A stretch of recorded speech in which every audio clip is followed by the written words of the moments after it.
ұмытылып кеткен, айтылмай жүрген қазақтың қай әнін өзіне қайтарып беруге септестіңіз? Мен Құлтума деген әйгілі ақын болған, осы өңірде өмір сүрген.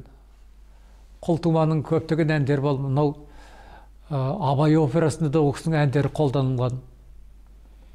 Кезінде батыр болған, патшаға қарсы болған, сол себептен көбісі аты айтылмай қалды. 20 шақты ән осы шығарған кітабың ішіне қостым. Құлтуманың көптеген әндері бар. Мынау ән: сұрасаң менің атым Құлтумадай, жалғандай Құлтумадай, ұлтумадай, астынан